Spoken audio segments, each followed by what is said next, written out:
I am Harrison, 32 years old. After 5 years of absolute, suffocating silence, my parents decided to call me out of nowhere to demand I fund their retirement because they gave my entire inheritance to my brother, and he blew every single penny of it. While I was quite literally living out of my freezing Honda Civic in a Walmart parking lot, fighting just to find my next meal, my parents looked me dead in the eye and said, "You are a massive disappointment, Harrison. Your brother is the true businessman of this family." They laughed at me in front of 20 people at our annual family Thanksgiving dinner, treating me like a stray dog begging for scraps in my own childhood home. But there is one major thing they did not know. I was not just some forgotten failure building a tiny startup in the shadows. I was the anonymous buyer who had just aggressively purchased the debt on their foreclosed real estate. And right now, they are sitting in my penthouse office, completely unaware that they are about to find out they have absolutely nothing left. Before I tell you exactly how I dismantled their perfect little world piece by piece, hit that like button if you believe in justice. And do not forget to let me know where you are watching from in the comments below. Now, let us go back to where this nightmare finally caught up to them. The phone on my massive mahogany desk buzzed, vibrating against the polished wood. I usually screen my calls, letting my assistant filter out the endless noise of eager investors, desperate vendors, and people looking for a quick handout. But the caller ID made my blood run instantly cold. It simply read, "Beatrice, my mother."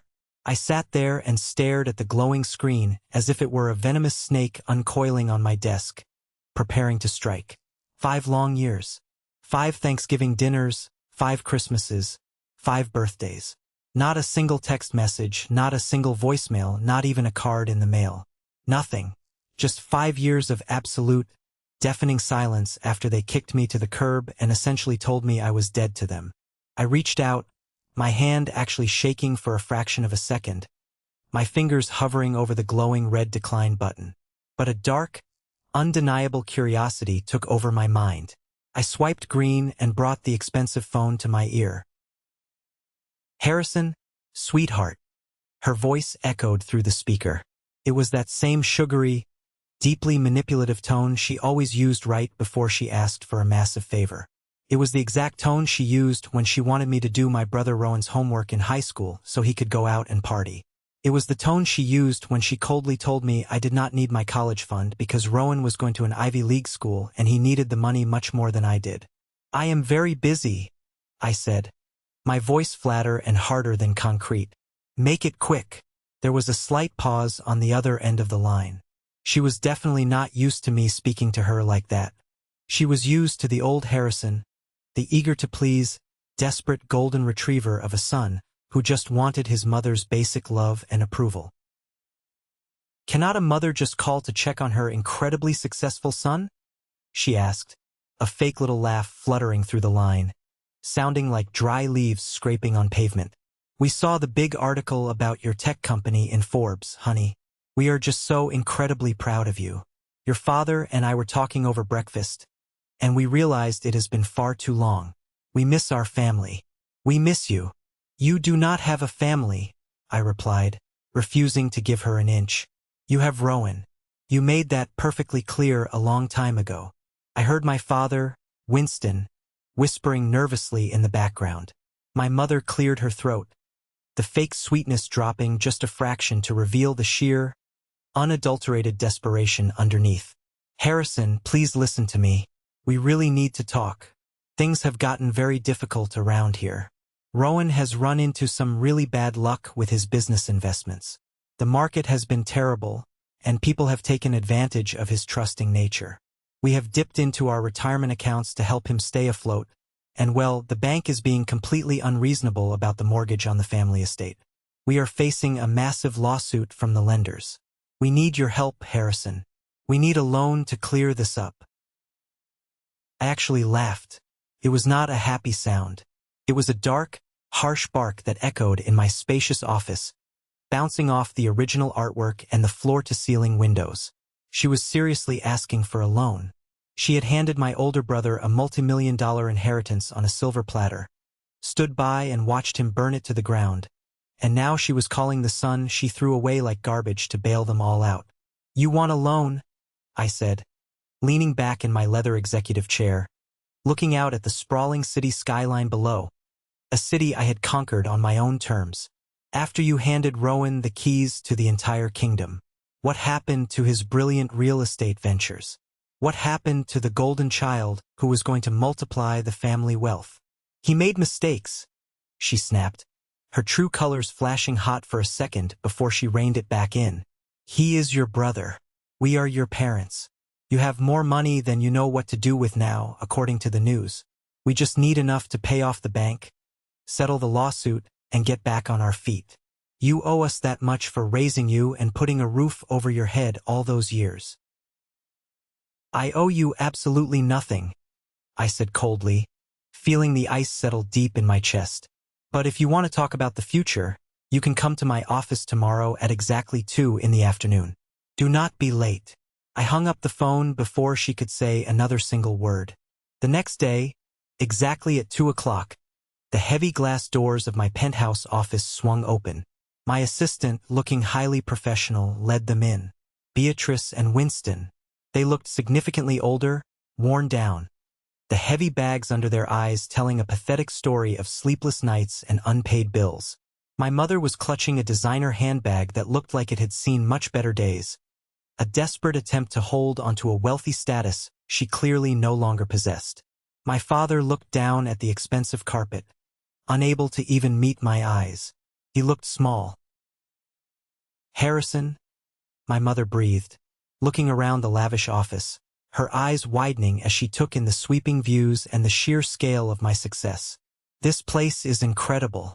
We always knew you would do well for yourself. Sit, I commanded, gesturing to the 2 modern chairs across from my massive desk.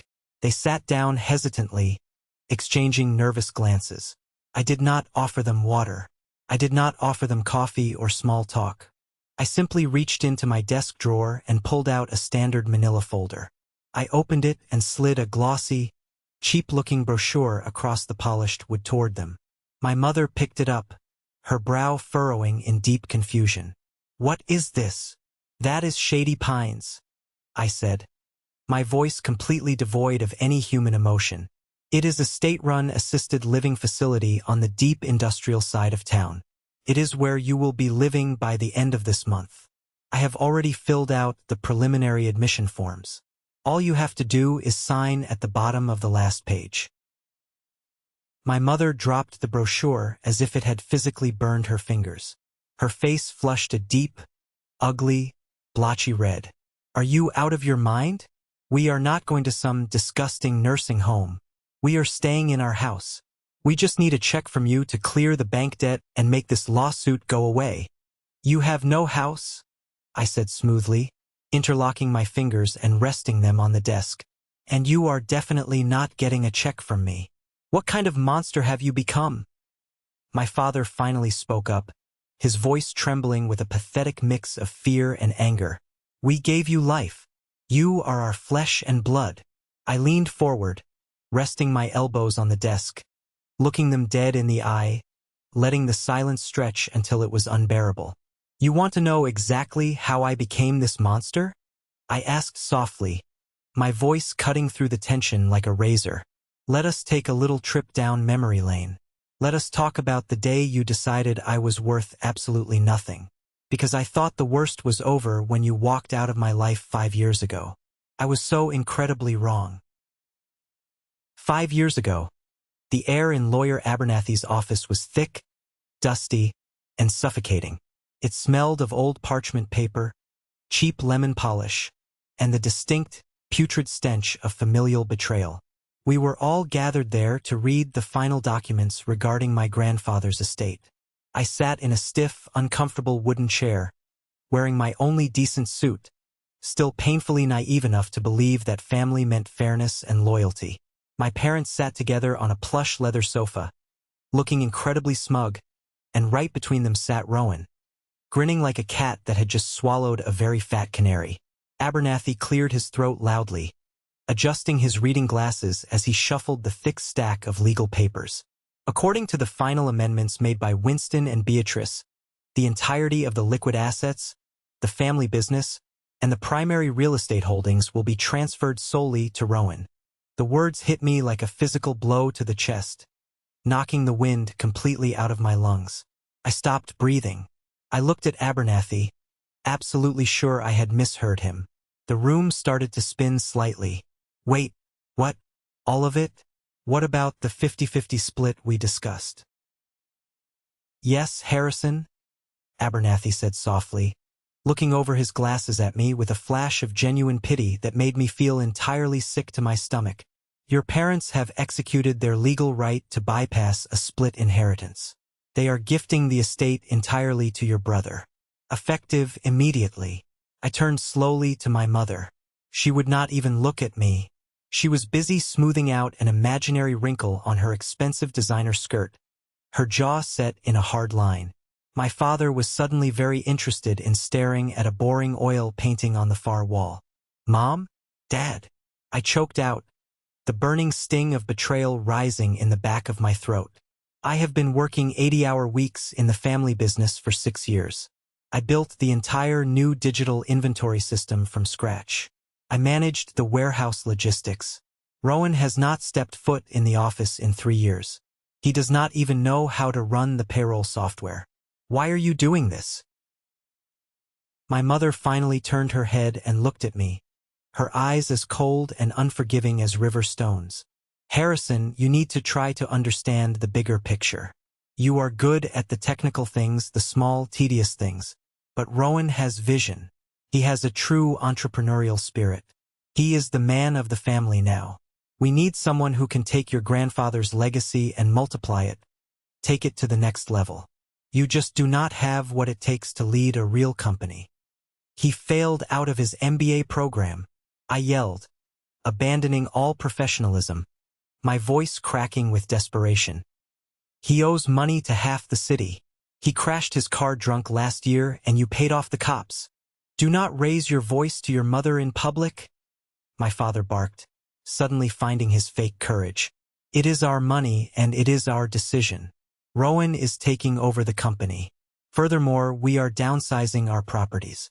We need you to vacate the guest house by the end of this week. Rowan needs the space to build his new home office. They were kicking me out, not just from the family business I had poured my 20s into, but from my actual home. I looked over at Rowan. He leaned back into the leather sofa and gave me a small, incredibly smug wink. You are making a massive mistake, I whispered, my voice shaking with a deep, dark rage I did not know I possessed. The only mistake we ever made was spending so much money on your college fund when you clearly lack the ambition to do anything great. My mother shot back, her words designed to cut as deeply as possible. I walked out of that lawyer's office with exactly $400 in my checking account and a single cardboard box of my personal belongings. That winter was the coldest on record in our city. With nowhere to go and no one to turn to, I lived in my old, beat-up Honda Civic. I parked in the darkest corner of a Walmart parking lot, wrapping myself in 3 cheap sleeping bags every single night just to stop my teeth from chattering so hard they ached. I brushed my teeth in public restrooms using cold tap water. I ate 90-cent instant ramen noodles dry because I could not afford a hot plate to boil water. Every single night, I stared at the thick frost building up on my windshield, and the memory of my mother's cold eyes and Rowan's smug wink fueled a raging fire in my gut. I did not want to just survive. I wanted to win. I wanted to build an empire so massive it would cast a permanent, suffocating shadow over their pathetic lives. That is exactly when I met Clara. I was working the graveyard shift at a cheap 24-hour diner, wiping down sticky tables and utilizing their free Wi-Fi to relentlessly code a data management software I had been dreaming up for months. Clara was a regular customer, a brilliant, tough-as-nails marketing executive who had just gone through a brutal divorce. Her husband had tried to take everything, including full custody of her kids, and she was looking for a fresh start. She sat in my section, drinking black coffee, and one night she saw my laptop screen. She saw my raw code. More importantly, she saw the sheer, starving hunger in my eyes. She bought me a plate of real food and said, "You have the product. I have the pitch. Let us make these corporate vultures bleed." Clara introduced me to Sylvia, a razor-sharp business partner who handled complex logistics and legal contracts like a seasoned military general. Together, the three of us built the tech company from the absolute ground up. I did not sleep for 3 solid years. I missed holidays, I missed birthdays, I missed the concept of weekends. I poured my sweat, my tears, and my absolute, unadulterated rage into every single line of code. We landed our first major corporate contract, then our second, then a government logistics deal. Before I knew it, I was not just making a decent salary. I was building a tech juggernaut that was dominating the industry market share. I kept my personal life entirely private. I changed my phone number immediately. I blocked my family on every single social media platform. I wanted to be a complete ghost to them. But ghosts have a very funny way of being dragged back to the surface when money is involved. It started innocently enough with random text messages from unknown numbers popping up on my secure business phone. "Hey bro, heard you are doing really well. Call me, let's grab a beer. Harrison, it is Mom. We need to talk about some lucrative business opportunities for the family." I ignored them completely, but they kept coming week after week. And they were far too specific. They knew about my recent company valuation numbers. They knew about the new commercial real estate I had purchased for our headquarters. They knew details about my salary and stock options that only my absolute inner circle should know. I hired an expensive private investigator to find the leak. I thought it was a corporate spy. I thought it was a rival tech company trying to force a lawsuit or steal intellectual property. The truth was far more disgusting and personal. The investigator requested a meeting and handed me a thick file filled with photographs, printed emails, and highlighted bank statements. The mole was Felix. Felix, my oldest supposed friend from college. The guy who had bought me a burger when I was literally starving in my car. The guy I had trusted enough to give a highly paid, minor consulting role in my new company when I started making real money. Felix had been selling detailed information about my net worth, my properties, and my business moves to my mother for the past 6 solid months. She had been paying him regular cash installments out of a secret checking account.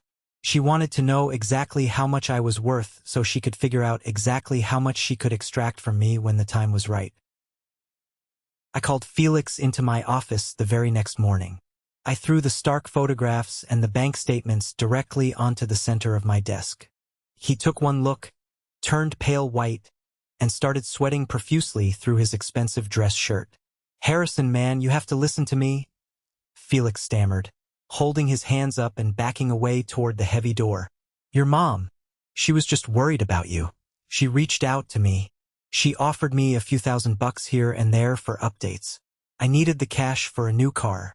It is no big deal, right? You are absolutely loaded now. You make that money in a day. You sold my privacy and my trust to the woman who left me to freeze to death in a parking lot," I said, my voice dead calm, devoid of any anger, which terrified him even more. "You are fired. I am blacklisting you from every single tech firm in this city. I will make sure your reputation is destroyed.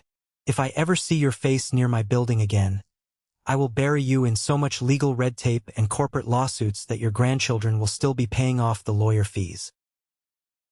Felix ran out of the office like a beaten dog, not even stopping to collect his belongings. I sat alone in the quiet of my office, the heavy, dark realization settling over my shoulders. My mother was not just a manipulative parent. She was a calculated predator, and she was circling my success, waiting patiently for the perfect moment to strike and take what she felt she was owed. I thought I had cut the rot out of my life, but the infection was far deeper than I ever imagined. The grand, opulent ballroom of the Plaza Hotel was bathed in warm golden light, smelling of expensive floral arrangements and roasted duck. Flashbulbs blinded me constantly as I walked across the massive stage to accept the prestigious Entrepreneur of the Year award. Hundreds of industry titans, politicians, and wealthy investors clapped loudly, their expensive diamond jewelry sparkling under the massive crystal chandeliers. I smiled my best media-trained smile, shook hands firmly with the presenters, and delivered a perfectly rehearsed, inspirational speech about perseverance, innovation, and overcoming adversity. But behind the bright smile, my jaw was clenched tight enough to crack a molar. The text messages from my family had recently escalated from subtle inquiries to outright emotional blackmail and desperate threats. Your father is having severe chest pains from the extreme financial stress. My mother had texted just 3 hours before the ceremony started. Rowan might lose everything he worked for. How can you stand there wearing custom-tailored suits while your own flesh and blood suffers so horribly? As I stepped off the stage, holding the heavy, engraved glass trophy, Nathaniel was waiting quietly in the wings. Nathaniel was a self-made billionaire venture capitalist, a man who had mentored me, supported my company financially early on, and gradually become the only person I truly allowed into my deeply guarded personal life. He handed me a glass of expensive champagne, his dark, intelligent eyes studying my incredibly tense face. You look like a man walking down the aisle to a lethal injection, not a man who just completely conquered the tech world, Nathaniel said, his deep, resonant voice cutting through the loud, ambient noise of the ballroom. It is just some family drama, I muttered, taking a long, fast sip of the champagne to calm my nerves. Family is just a biological word, Harrison, he replied softly, leaning in closer. You choose who gets to stay in your life. You choose who gets to sit at your table. Remember that. Later that night, Nathaniel drove me home in his sleek, immaculate black Porsche. The incredibly powerful engine hummed a steady, comforting rhythm as we navigated the empty, neon-lit city streets. The premium leather seats were comfortable. The air smelled of his expensive, woodsy cologne, and for a brief, fleeting moment, sitting next to him, I felt a flicker of genuine, quiet peace. I felt safe. But that fragile peace was completely shattered the exact moment my secure phone buzzed again. It was not my mother this time. It was an urgent email from Victor. Victor was the CEO of a massive rival firm, a ruthless, arrogant, inherited wealth brat who had aggressively tried to buy out my company early on and failed miserably when Clara outmaneuvered his legal team. He hated me with a burning passion, and I thoroughly despised him. I opened the email. It was a direct forward of a public commercial real estate listing. Attached was a highly sarcastic message from Victor. Looks like your prestigious family legacy is hitting the public auction block, Harrison. The bank is officially foreclosing on their massive estate. I am seriously thinking about buying the property and paving it over to turn it into a parking lot for my junior employees. Just a friendly heads up from your favorite competitor. My stomach dropped completely out of my body. I stared at the glowing screen, reading the cruel words over and over again until they blurred. The foreclosure. My childhood home. The massive, sprawling estate where we hosted those giant Thanksgiving dinners. The house where my grandfather had built his legacy from the ground up was being forcefully repossessed by the bank. Rowan had not just made a few bad tech investments. He had completely and utterly destroyed the family's entire financial foundation. He had clearly leveraged the estate to the maximum limit, defaulted on the massive loans, and now the bank was coming for their blood.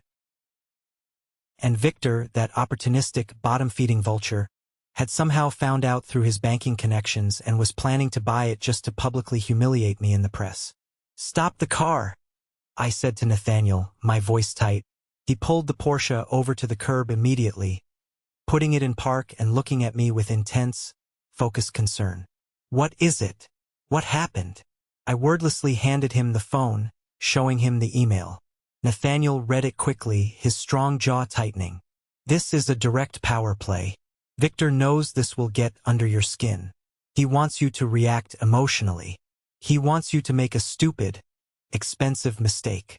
He wants to buy my family's home just to spit in my face and brag about it at the country club," I said, my breathing becoming shallow and fast, panic mixing with pure rage. "So let him do it," Nathaniel said gently, putting a warm, steadying hand on my tense shoulder. "Let the house go. Let your family face the harsh legal consequences of their own actions. You owe them absolutely nothing. They made their bed with Rowan." "You do not understand the optics of this," I said, staring out the window at the dark, rain-slicked street. "If Victor buys that house, He holds it over me forever in the business world. And if my parents lose that house to a complete stranger, they will never, ever stop playing the professional victim. They will drag my name through the mud to every media outlet, claiming the wealthy tech CEO's son selfishly let his poor, aging parents become homeless. Then what exactly are you going to do? Nathaniel asked, watching me closely. A cold, terrifying, crystal-clear clarity suddenly washed over my entire body. I did not want to save my parents. I did not want to protect them from the consequences of their cruelty. I wanted to be the one holding the executioner's axe. I wanted them to know, without a single shadow of a doubt, that their fate rested entirely and solely in the hands of the son they threw away like garbage. I need to make a phone call, I said, pulling my phone back. At 2 a.m., I was pacing relentlessly back and forth in my penthouse living room. The phone pressed painfully hard against my ear. I was calling Lawyer Abernathy, the exact same lawyer who had coldly processed my disinheritance 5 years ago while looking over his glasses at me. He answered on the fourth ring, sounding groggy, confused, and slightly annoyed. Harrison? Do you have any idea what time it is? Abernathy mumbled into the receiver. I need you to execute a highly confidential transaction, Abernathy, right now? I said, completely skipping the pleasantries. I know all about the foreclosure lawsuit on my parents' estate. I know the bank is preparing to auction the note next week.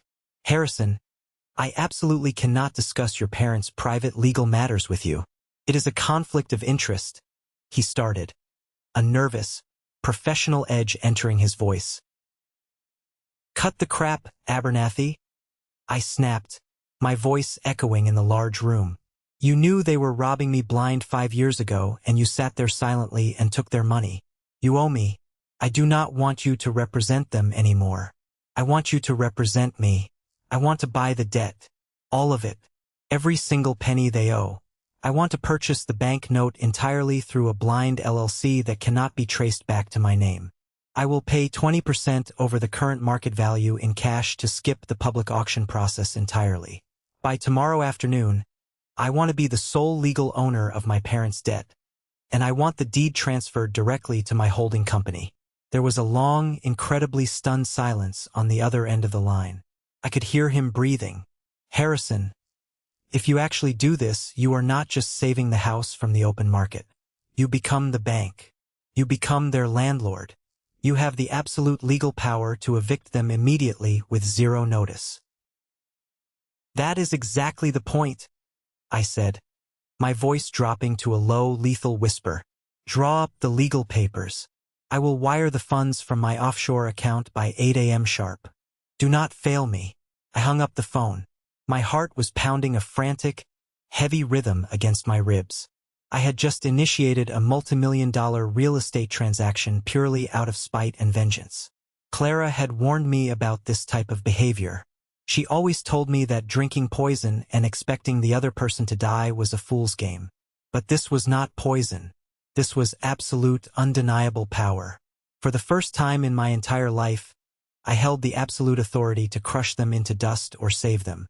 And I had zero intention of saving them. The storm was finally here, and I was holding the lightning. The next 3 days were a chaotic blur of aggressive legal maneuvering, endless signatures on digital contracts, and absolute, dead silence on my end regarding my family. My mother kept calling my office, leaving increasingly frantic, tearful voicemails about the impending bank foreclosure and how Rowan was having panic attacks. I did not answer a single one of her calls. I was too busy waiting patiently for the steel trap to snap completely shut. On Wednesday morning, my private investigator requested an urgent, in-person meeting at my office. He walked in, bypassing my assistant, looking incredibly grim. He dropped a thick, heavy, red-tabbed file directly onto my desk. You told me to dig deep into Rowan's financials to see exactly where the millions in inheritance money went, the investigator said, taking a seat uninvited and leaning forward. You thought he just made a series of bad tech investments and blew it on luxury cars. You were completely wrong. It is much, much worse than bad business. I opened the file. The first page was a highly detailed bank statement, highlighting massive, recurring wire transfers to offshore accounts and high-stakes casino conglomerates in Macau, Monaco, and Las Vegas. Rowan was not a failed businessman. He was a degenerate, out-of-control gambling addict. He blew through the entire liquid cash reserve in the first 2 years, the investigator explained, pointing at the numbers. Then he started taking out massive leverage and secondary mortgages against the estate to cover his gambling losses and keep up his wealthy appearances for his friends. But here is the real kicker, Harrison. Look at page 4. I flipped to the 4th page. It was a dense series of intercepted text messages and highly encrypted email logs. My blood turned to absolute ice in my veins as I read the name attached to the recipient accounts receiving kickbacks from the casinos. Margaret. Aunt Margaret. My mother's older sister. The woman who sat at the head of every Thanksgiving table wearing a giant diamond cross necklace, loudly quoting scripture, pretending to be a saint, and harshly judging everyone's life choices. The horrible woman who used to secretly pinch my arm under the table so hard it bruised, whispering that I was a lazy, ungrateful child who would never amount to anything in life. Your Aunt Margaret has a VIP host status at 3 different major casinos, the investigator said, his voice flat and professional. She is the exact person who introduced Rowan to the high-stakes tables. She convinced him it was a legitimate, fast way to double the family money quickly.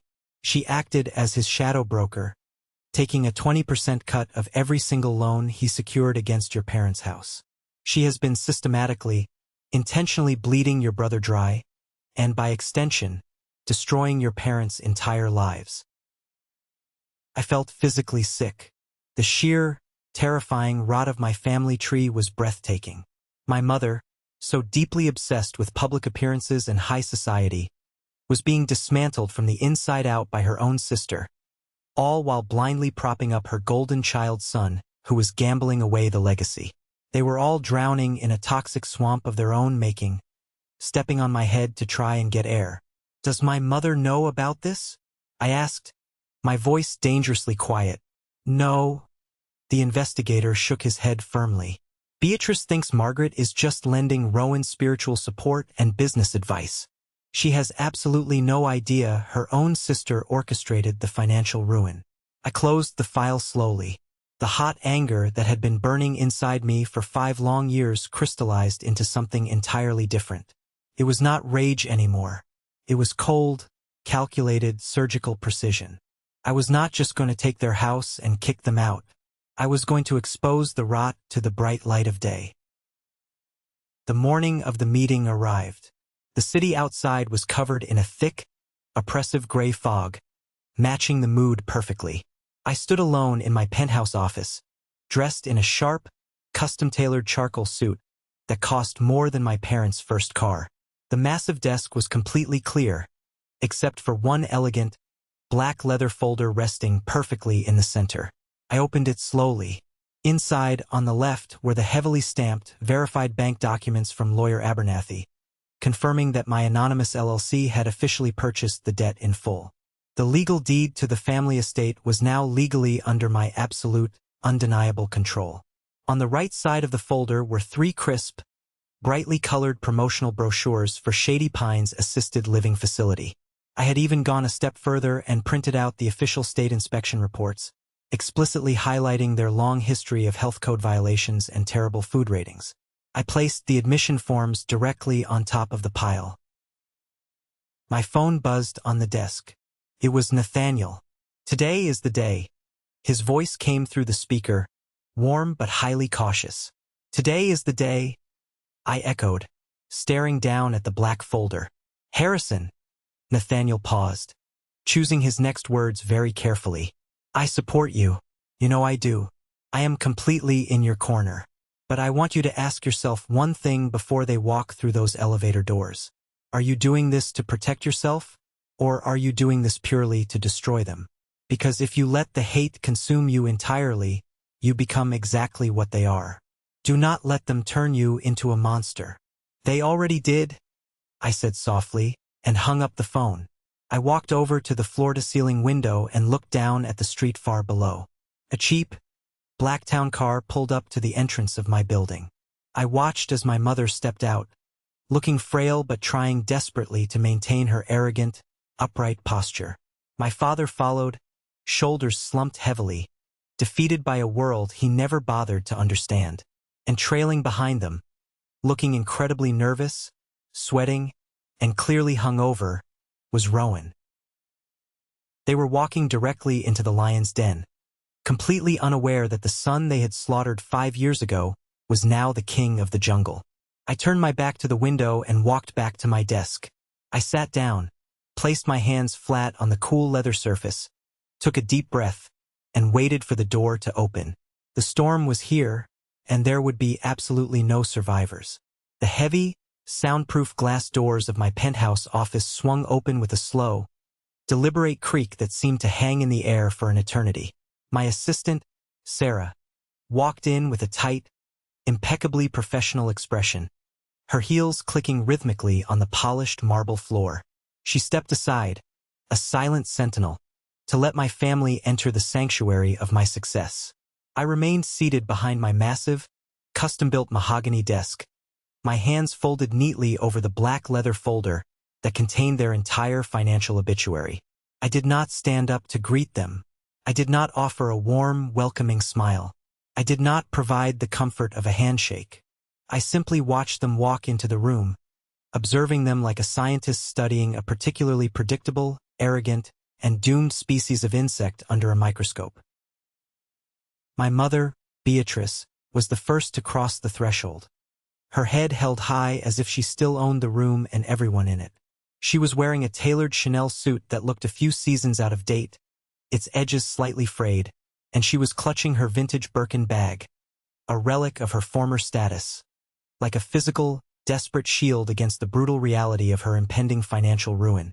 She plastered on a wide, overly bright, and deeply condescending smile that did not even attempt to reach her cold, calculating eyes. My father, Winston, shuffled in behind her, wearing a faded golf polo and wrinkled khakis, looking around the expansive, high-tech office with a confusing mixture of deep, underlying intimidation and hidden, simmering envy. And then came Rowan, the golden child, the brilliant entrepreneur who was supposed to multiply the family legacy for generations to come. He was wearing an expensive, once-sharp Italian suit, but his silk tie was slightly crooked. His eyes were bloodshot and glazed over, and he smelled faintly of stale bourbon, cheap mints, and the lingering sweat of desperation. He looked like a man who had not slept a full night in months, a man who had been running away from his own shadow. "Harrison, darling," my mother practically chirped, her voice hitting a high, melodic note that grated against my nerves like sandpaper. She walked toward my desk with her arms outstretched, her palms open, as if she genuinely expected me to leap up from my chair and embrace her in a tearful, cinematic reunion. "Oh my goodness! Look at this place. Look at you. We are just so incredibly proud. I was just telling the ladies at the country club that my son is the CEO everyone in the city is talking about. It is truly remarkable." I did not move a single muscle. I kept my posture rigid, my expression a carefully crafted mask of stone. I just stared intensely at her outstretched arms until she awkwardly dropped them to her sides, the fake, practiced smile faltering for a fraction of a second, revealing the genuine irritation bubbling just beneath the surface. "Have a seat," I said, my voice dangerously calm, devoid of any inflection, and flatter than a sheet of industrial concrete. They took the 3 modern, ergonomic leather chairs arranged directly across from my desk. Rowan slouched into his chair, trying to project an air of casual, bored confidence. But his leg immediately started bouncing with a frantic, uncontrollable nervous energy that betrayed his internal panic. My father kept his eyes firmly fixed on the expensive cityscape view outside the floor-to-ceiling windows, refusing to acknowledge my existence. "So," my mother began, crossing her legs and leaning forward, instantly attempting to take control of the narrative the way she always had during our family dinners. "I know it has been a while, Harrison, but family is family. Blood is thicker than water. And right now, your family needs you to step up. We are dealing with a ridiculous, entirely frivolous lawsuit from the bank regarding the real estate. They are being completely unreasonable about a temporary cash flow issue. We need you to fix it. A temporary cash flow issue, I repeated slowly, letting the words hang in the heavy, pressurized air of the office. Exactly, Rowan chimed in, puffing out his chest and using his best, most patronizing corporate boardroom voice, the one he used to try and intimidate employees who knew more than him. The market took an unpredictable, massive downturn. My investments in the commercial sector were totally solid, but our partners backed out at the last possible minute. It is a classic liquidity trap. Anyone in high-level finance deals with this occasionally. I just need a bridge loan to cover the mortgage arrears and get the bank off our backs. A few million, tops. I will pay you back with significant interest the second my new tech venture gets the next round of funding. I looked at Rowan. He actually believed his own pathetic lies. He had been coddled, protected, and lied to by my mother for so long that he genuinely thought he could walk into my office, after 5 years of treating me like absolute garbage, and demand a multi-million-dollar loan based on a fake, bankrupt business pitch. He wanted me to hand over the hard-earned profits I had bled for to fund his delusions. A few million, I said, keeping my face completely blank, my heart rate steady. And what exactly is the collateral for this bridge loan, Rowan? Because from what I understand, you have leveraged the family estate to the absolute, physical maximum limit. You have secondary mortgages. You have outstanding liens. The bank is not just threatening a lawsuit. They are executing a full foreclosure. You have nothing left to offer. My mother waved her hand dismissively, as if swatting away a pesky, irrelevant fly. That is just legal intimidation, Harrison. Lawyers always make things sound much worse than they actually are. We just need you to write a check to clear the immediate debt. Actually, your father and I were discussing it on the drive over, and we think it would be a brilliant idea for you to bring Rowan into your company. You need someone with his executive vision. You could give him a senior VP title, a generous salary, and a solid stock options package. It would solve all our problems and keep the family wealth safe. I sat back in my chair and simply stared at them. The sheer, unadulterated, breathtaking audacity was staggering. It was a masterclass in narcissistic delusion. They had stolen my inheritance, kicked me out of my childhood home, and watched me live in a freezing car for a winter. Now, they wanted me to pay off their massive, self-inflicted debts and hand Rowan a high-paying executive job in the company I built from nothing. They were walking blindly into the trap, setting themselves up for the biggest fall of their lives, completely blinded by their own extreme arrogance and self-importance. You want me to give Rowan a job, I said quietly, my voice barely above a whisper, yet it seemed to vibrate in the room. It makes perfect sense. My father finally spoke up, nodding eagerly, desperate to find an exit strategy from the financial ruin. He is your older brother. He knows how to manage people. It would be good for your public image, showing that you value family business principles. I let the silence stretch for a long, agonizing minute. I looked at the black leather folder sitting perfectly in the center of my desk. I thought about the day of my grandfather's funeral, how my mother had explicitly told me to stand in the back row because Rowan was the new head of the family and needed to be seen greeting the important guests. I thought about the bitter divorce Clara went through, fighting tooth and nail for custody of her kids, while her ex-husband tried to drain her bank accounts, and how she taught me that you never, ever let anyone take what is rightfully yours. Let me get this completely straight, I said, leaning forward and resting my forearms on the desk, locking eyes with my mother. You want me to liquidate my personal assets, write a check to stop a foreclosure lawsuit on a property you explicitly stole from me, and then give the man who bankrupted our entire family a massive salary and executive power in my company. When you say stole, Harrison, you are being incredibly dramatic, my mother scolded, using her classic condescending tone. It was our money. We made a strategic choice. We funded your college fund, didn't we? You should be grateful for the foundation we gave you. Now it is your turn to give back to the family that made you who you are. You did not fund my college, I corrected her, my voice turning to liquid ice. You drained my college fund to pay for Rowan's luxury penthouse apartment in business school. I took out student loans. I paid for every single credit hour myself, while working the graveyard shift. Details, Harrison, details, she sighed, checking her expensive watch. Are you going to help your family or not? Because we have a meeting with our lawyer this afternoon to discuss bankruptcy protection. And I would rather not endure that public humiliation if you are going to do the right thing and write the check. They were so incredibly smug. They felt completely entitled to the money I had bled for. They thought this was a standard negotiation, a minor, annoying bump in the road of their wealthy, superior lives. They had absolutely no idea that the ground beneath their feet had already vanished, and they were currently suspended in thin air, waiting for the gravity of reality to pull them straight down to hell.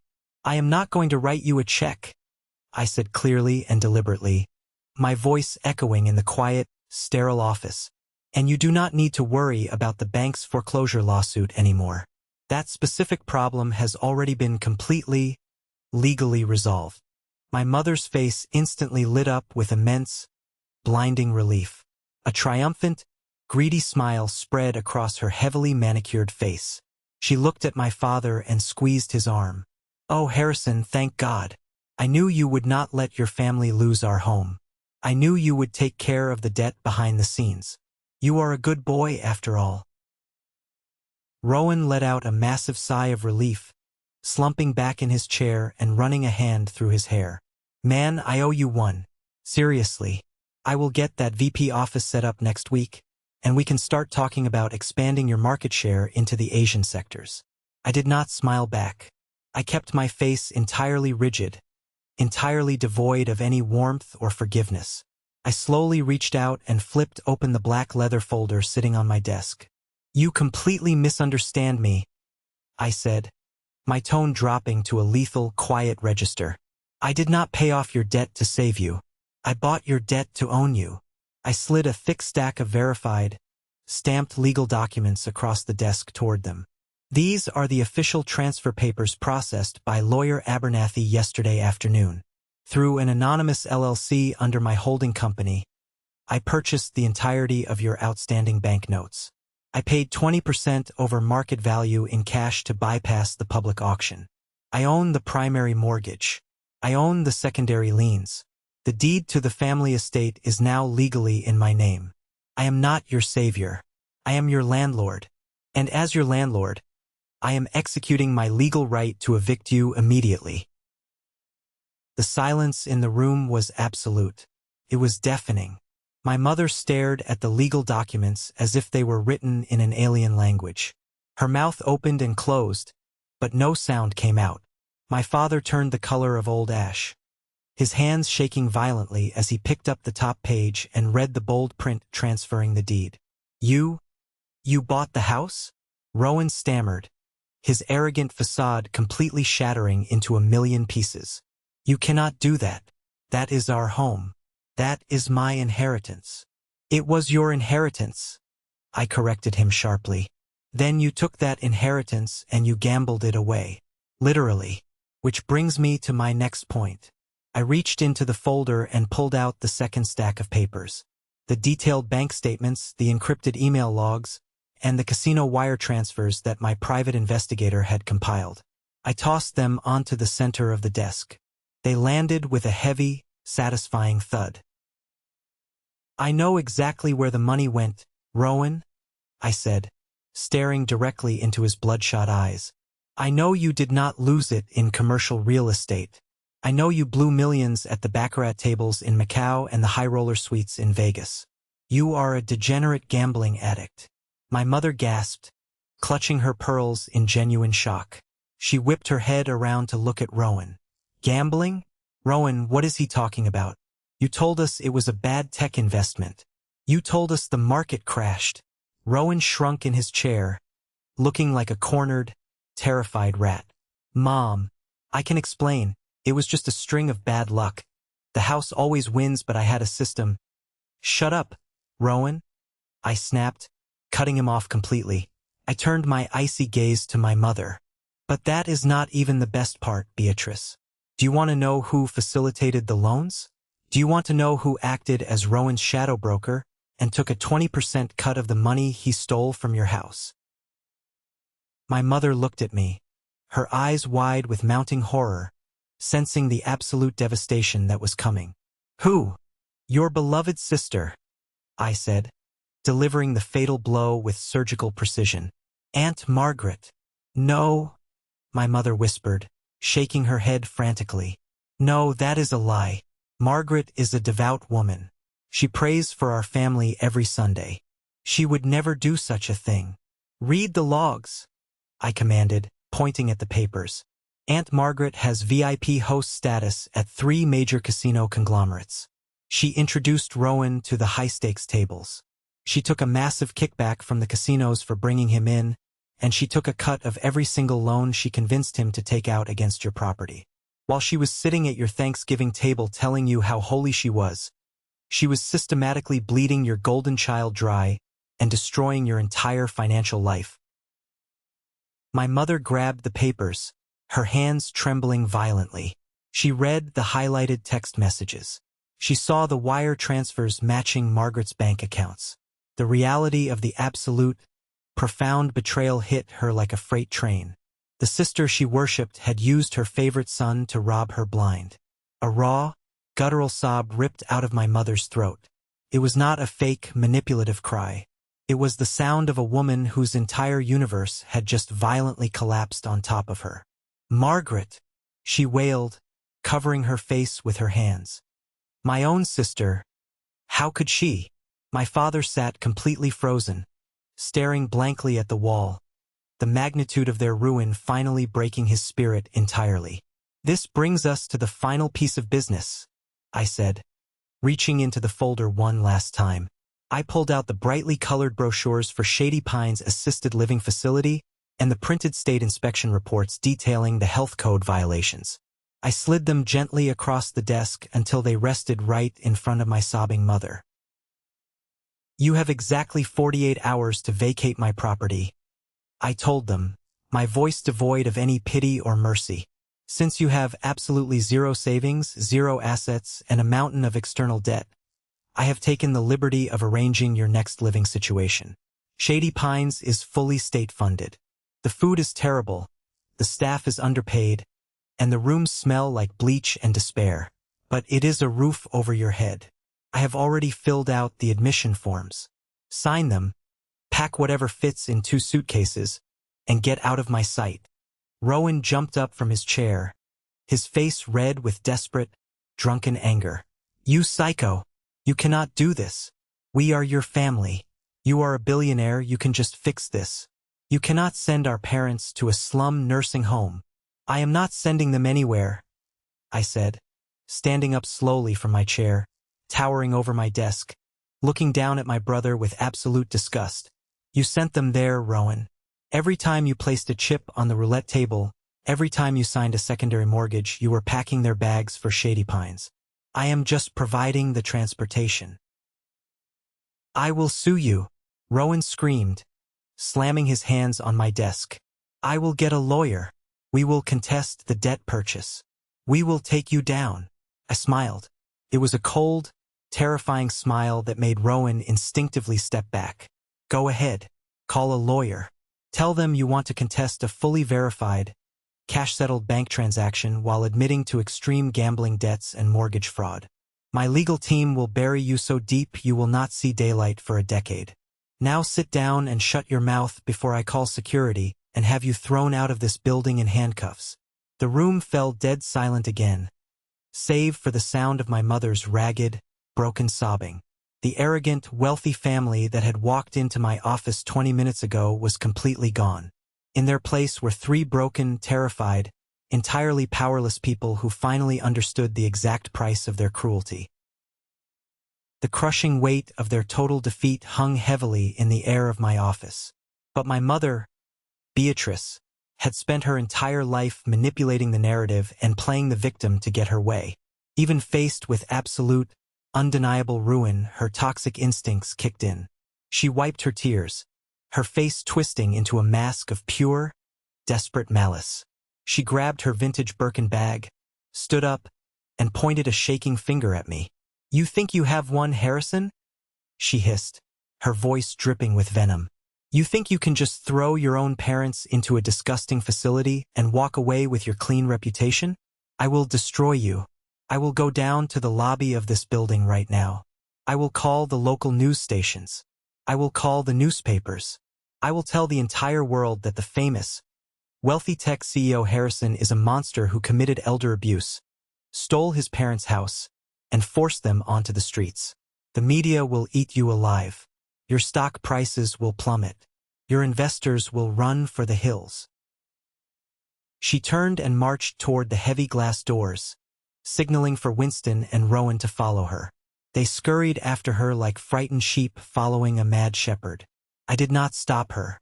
I simply picked up my phone and pressed the button for my head of security. Marcus. Marcus, my family is heading down to the main lobby. They might try to create a scene with the press. Let them. But meet me at the private elevator. I am coming down.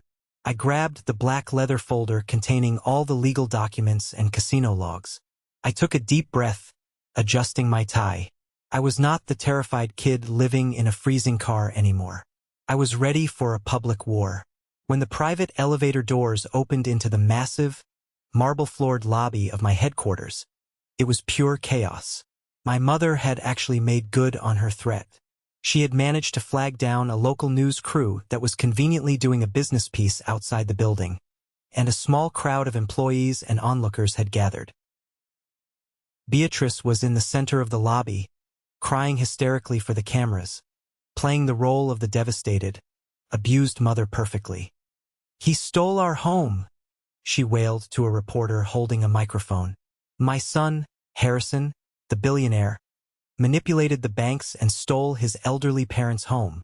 He is forcing us into a dangerous, state-run nursing home to die while he lives in luxury. He has no heart. He is a monster." The reporter looked eager, ready to break a massive corporate scandal. Flashbulbs went off. The crowd muttered in shock. I walked out from behind the elevator bank, my footsteps echoing loudly on the marble floor. The crowd parted instantly, sensing the absolute authority radiating from my tailored suit and my cold, unyielding expression.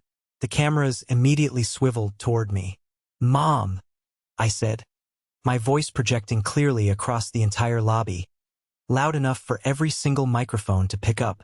"Let us talk about family values and public scandals, shall we? Should we start with how you legally disinherited me 5 years ago and threw me out onto the street with nothing but the clothes on my back?" Her fake tears stopped instantly. Her face faltered. This was definitely not part of her carefully constructed script. The reporter quickly turned the microphone toward me. "Mr. Harrison, your mother claims you are forcefully evicting them and committing elder abuse. Do you have a response?" "I certainly do," I said calmly, opening the black leather folder right in front of the cameras. 5 years ago, this woman and my father willingly signed over their entire multimillion-dollar estate exclusively to my older brother, Rowan. They explicitly cut me out of the will. I built this entire company from nothing, living in my car. I pulled out the legal transfer documents and held them up. This week, the bank filed a massive foreclosure lawsuit against them because my brother, Rowan, leveraged their estate to the maximum limit and defaulted on every single loan. I then pulled out the thick stack of casino logs and wire transfers. He did not lose the money in business. He lost it in high-stakes casinos in Macau and Las Vegas. Over $4 million blown on baccarat and roulette. And the worst part? My mother's own sister, Margaret, acted as his VIP casino broker and took a 20% kickback on every dollar he stole from his parents' house. The reporter's eyes went wide. The camera zoomed in heavily on the highlighted casino documents. The crowd in the lobby went completely dead silent, hanging on to every single word. "I did not steal their house," I continued, my voice ringing with undeniable truth. "I used my own hard-earned salary and company profits to aggressively purchase the toxic debt from the bank in cash to prevent a public auction. I own the deed fair and square. The retirement home brochure she is waving around is the only facility that accepts residents with zero assets and a history of extreme financial fraud. It is not punishment. It is literally all they can afford, and it is far more shelter than she gave me when she left me to freeze in a parking lot. I looked directly at the camera, my face a mask of stone. This is not a story about elder abuse. This is a story about a deeply toxic family facing the severe legal and financial consequences of their own horrific actions. The truth is all right here in these legal documents. The reporter immediately lowered the microphone, the narrative completely destroyed. The news crew realized they did not have a story about a villainous CEO. They had a pathetic story about a wealthy family that gambled away their fortune and tried to blame the son they abandoned. They started packing up their equipment immediately. My mother stood in the center of the massive lobby, entirely exposed. Her performance had spectacularly backfired, leaving her with absolutely nothing but the ugly, undeniable truth she had tried so hard to hide. The crowd stared at her not with pity, but with profound disgust. Winston grabbed her arm, looking utterly humiliated, pulling her toward the exit. Rowan kept his head down, hiding his face from the remaining cameras. 48 hours, Mom, I said quietly as she walked past me, utterly defeated. The moving van will be at the estate at 9 in the morning on Friday. Try another public stunt like this again, and I will publish Aunt Margaret's casino kickback logs on the front page of the Wall Street Journal. She flinched violently but did not say a single word. As the glass doors closed behind them, Marcus stepped up beside me. Are you okay, boss? Marcus asked quietly. I watched their cheap town car pull away into the city traffic. I had won. I had destroyed their dignity, seized their assets, and exposed their lies to the world. But standing in the lobby, holding the heavy folder, I felt an unexpected, crushing wave of exhaustion wash over me. I am fine, Marcus. I lied smoothly. Let's get back to work. Friday morning arrived with the heavy, unavoidable weight of a funeral. I stood outside the massive iron gates of my childhood estate, watching the cheap, state-funded Shady Pines moving van idle loudly in the circular driveway. Nathaniel was parked slightly down the street in his sleek Porsche, having insisted on being here just in case things turned violent or unpredictable. I stood in the cold morning air, my hands deep in my pockets, waiting for the final act of this tragedy to conclude. The heavy oak front door of the mansion finally opened. My mother emerged, looking incredibly small and frail without her expensive jewelry and designer clothes. She was carrying a single, battered suitcase. My father followed, carrying 2 cardboard boxes filled with whatever meager personal items they were allowed to keep. They walked slowly toward the grim-looking moving van, looking like prisoners walking toward the gallows. Then Rowan walked out. He was not wearing an expensive suit. He was wearing faded jeans and a plain gray sweater. He looked pale, exhausted, but for the first time in his entire life, he looked completely sober. He walked directly toward me, bypassing the moving van entirely. He stopped a few feet away, clutching 2 items in his hands. Harrison, Rowan said, his voice quiet, stripped of all the arrogant bravado. I crossed my arms, maintaining my cold distance. Are you here to beg for money, Rowan? Because the bank is closed. No, he said, shaking his head slowly. He held out his left hand. Resting in his palm was a cashier's check. I went to a pawn shop downtown yesterday. I sold my Rolex, my designer shoes, my golf clubs. Everything I had left of value in my apartment. It is not much. It is only about $8,000. But I want you to use it to pay for a cheap apartment for Mom and Dad. Keep them out of Shady Pines for a few months. Please. I stared at the check, genuinely surprised. The golden child was actually sacrificing his own prized possessions. But it was what he held in his right hand that completely stopped my heart. It was an old, yellowed envelope, sealed with wax. I was cleaning out the attic last night, Rowan continued, his voice trembling slightly. I found a hidden loose floorboard behind Dad's old desk. This was inside. It is from Grandpa. It is dated a week before he died. He handed me the envelope. My hands shook slightly as I broke the old wax seal and pulled out the delicate, handwritten letter. It was my grandfather's distinctive, sweeping handwriting. My dearest family, the letter read, I leave behind a massive company and a lot of money, but none of it matters. The estate is not just concrete and bank accounts. It is the love your grandmother and I built together. Money will come and go, but the blood in your veins is permanent. Share the wealth. Protect the legacy. But above all else, take care of each other. If this money ever divides you, then my life's work was a complete failure. I read the words 3 times. A heavy, suffocating knot formed in my throat. My grandfather had built this empire to keep us together, and my parents had weaponized it to tear us apart. We completely failed him, Rowan whispered, tears finally spilling down his cheeks. I failed him. I failed you, Harrison. I destroyed everything because I was too weak and too stupid to earn it myself. I am so sorry. I know you will never forgive me, and you shouldn't. But please, don't let Mom and Dad die in that terrible place. I looked up from the letter. I looked at the massive stone house that held so many memories, both wonderful and horrific. I looked at my parents, standing by the running van, watching us with terrified, desperate eyes. The angry, deeply wounded teenager inside me wanted to celebrate their ultimate defeat, to force them onto that van and walk away laughing. But the man I had become, the man who built an empire through hard work and loyalty, knew that true justice was not about causing maximum pain. True justice was about breaking the cycle of toxicity forever. I pulled out my phone and dialed the driver of the moving van. Cancel the order. They are not going to Shady Pines. My parents collapsed against each other, sobbing in pure relief. Rowan dropped his head into his hands, weeping openly. I walked over to them, my face stern, establishing absolute, unbreakable boundaries. Listen to me very carefully, because I will only say this once. You are not keeping this massive house.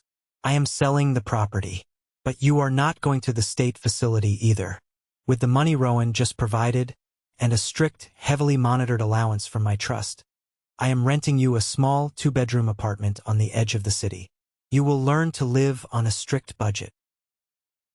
I turned my fierce gaze to Rowan. And you are checking into a strict, inpatient rehab facility this afternoon. My legal team will manage your enrollment. When you get out, you will get a minimum wage job, and you will pay me back every single penny of the allowance I give our parents. Furthermore, all 3 of you are required to attend mandatory family therapy with Dr. Harper, a specialist I have hired. If any of you skip a single session, or if Rowan touches a deck of cards or a drink, the funding stops immediately, and you will be on the street. Do you understand my terms? They all nodded frantically, their eyes filled with a desperate, fragile hope replacing their previous terror. This is not absolute forgiveness, I told them coldly, stepping back to create physical distance. This is a highly conditional opportunity to prove that you can actually be decent human beings. Do not make me deeply regret this. As they began moving their meager boxes toward Rowan's car instead of the van, I walked away from the estate and got into the passenger seat of Nathaniel's waiting Porsche. Nathaniel looked at me, his eyes soft with genuine respect. You chose the hardest path, Harrison. You chose healing over revenge. I chose freedom, I said, leaning my head back against the luxurious leather seat, feeling a massive, invisible weight lift off my chest. I am finally free of their ghosts. 6 months later, the massive family estate was officially repurposed. I did not sell it to Victor. I did not turn it into a parking lot. With Clara and Sylvia's brilliant legal maneuvering, we transformed the mansion into the headquarters for the Foundation for Familial Healing, a massive nonprofit charity dedicated to providing free legal aid, therapy, and emergency housing for young adults who have been financially abused or disinherited by toxic family dynamics. At the grand opening gala, I stood on the massive front porch, delivering a speech to a crowd of supporters. In the back row, standing quietly and respectfully, were my parents and Rowan. Rowan was 6 months sober, working as a manager at a local hardware store, looking healthier than he had in a decade. My mother was wearing a simple, inexpensive dress, holding my father's hand tightly. We were not completely fixed, We were not a perfectly happy, normal family. The deep scars were still there, and trust would take years, maybe decades, to rebuild. But we were finally trying. We were finally honest. I stepped down from the podium and walked over to Nathaniel, who handed me a glass of sparkling water. I looked out at the foundation that bore my grandfather's name, realizing that the ultimate revenge against toxic people is not destroying their lives. The ultimate revenge is proving that you can take the immense pain they caused you and use it to build a life so beautiful, so incredibly meaningful, that their darkness can never touch you again. Have you ever faced something similar with your own family? Have you ever had to draw an absolute hard line to protect your own peace and future? Share your story in the comments below, and don't forget to like and subscribe so you don't miss the next journey.